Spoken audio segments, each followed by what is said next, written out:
Everything that today is your life, your work, your relationships, your bank account, your peace, or your anxiety, began as a thought, just one. A thought you let pass without question, and that repeated itself so many times that it became a belief. That belief became a decision. That decision became a habit, and that habit became the destiny you are living today. That is why today I want to tell you something that may sound simple, but that if you apply it, changes everything else. If you do not educate your mind will educate you, and not always for good. Most people live believing that their thoughts are the truth, that if it came into their head, it must be real. And there is the first deception of life. Your mind, without discipline, is like a wild horse.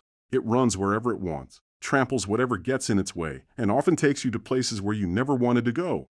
But that same horse, when tamed with patience and direction, becomes the most powerful force you have. Not to destroy you, but to carry you to the purpose God designed for you. And here is the principle that neither school nor university taught you clearly, but that the Bible said millennia ago. For as he thinks in his heart, so is he. Proverbs 23:7. Read it slowly. You are not what you say in public. You are not what you show on social media.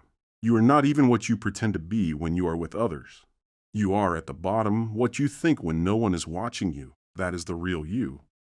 And if those thoughts are of complaint, of fear, of resentment, of comparison, of defeat, then that is the life you are cultivating inside, even if outside everything looks fine. The wise of every era agreed on one image: the mind is a garden. Everything you plant there, with time, blooms. If you plant seeds of complaint, you harvest bitterness. If you plant seeds of gratitude, you harvest peace. If you plant seeds of faith, you harvest miracles. And many of us live years without realizing that we are watering weeds.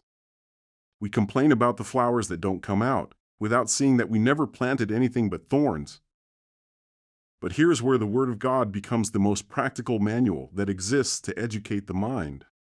Paul, a man who suffered prisons, shipwrecks, lashes, and betrayals, wrote a formula that, if you apply it, is medicine for the soul. Finally, brothers, whatever is true, whatever is noble, whatever is right, whatever is pure, whatever is lovely, whatever is admirable, if anything is excellent or praiseworthy, think about such things. Philippians 4:8. Notice something. Paul does not say, don't think of the bad. He says, think of the good, because the mind is not controlled by prohibition, it is educated by direction. It is not about not thinking of the problem, it is about giving the mind something greater to think about. Before you keep listening, if this is making sense to you, support the video with a like and subscribe to the channel. Do it for that person who right now has been at war with their own thoughts for months and doesn't know how to get out. Help me get this message to them. A like from you can be the click that saves someone's day. Now let me take you to a scene from the Bible. Joshua had just received the greatest responsibility of his life, to lead an entire people to the promised land, after the death of Moses. Imagine the pressure. And God, instead of giving him a military strategy manual, gave him an instruction that applies to you today, 3,000 years later. Keep this book of the law always on your lips. Meditate on it day and night, so that you may be careful to do everything written in it.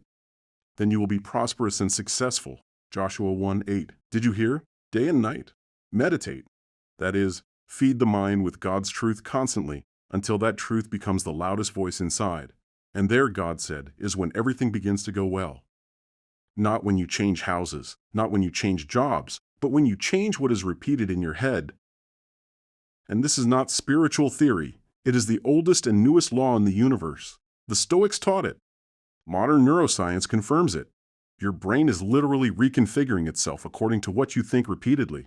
Every thought digs a groove, and the more you repeat it, the deeper it becomes, until it becomes an automatic path. That is why there are people who have been thinking the same thing for 20 years and wonder why the same thing keeps happening to them. Because their life is faithful to the groove they themselves dug without realizing it. So how do you educate your mind in practice? First, start by observing it. Do not believe everything that passes through your head. When a dark thought comes, do not embrace it. Observe it. Ask it, is this true or is it the echo of an old fear? Second, feed it well. What you see, what you listen to, what you read, what you talk about is food for your mind. And like the body, the mind gets sick with garbage and gets stronger with truth. Third, give God the first and the last thought of the day. In the morning, before looking at the phone, orient your heart toward Him. At night, Before sleeping, thank Him. And you will see how the rest of the day begins to fall into place on its own. And fourth, apply what Paul taught. We demolish arguments and every pretension that sets itself up against the knowledge of God, and we take captive every thought to make it obedient to Christ, 2 Corinthians 10:5. Take captive every thought. That is, do not allow any thought to walk through your head as if it were the owner. You are the owner. Thoughts are visitors, and you decide which ones enter, which ones stay, and which ones leave. Listen carefully, because here is the heart of it all. Educating your mind is not a luxury, it is a necessity. It is the difference between living adrift and living with purpose. It is the difference between reacting to life and building it. It is the difference between being a slave to your anxiety and being a child of the peace of God. And that peace, the prophet says, has a condition. You will keep in perfect peace those whose minds are steadfast, because they trust in you. Isaiah 26:3. See? Perfect peace, but only for those who persevere in thinking of Him. So today, when you close this video, do not leave the same. Make the decision to start today with just one different thought. When the complaint comes, change it for gratitude. When the fear comes, change it for trust. When the I can't comes, change it for God is with me.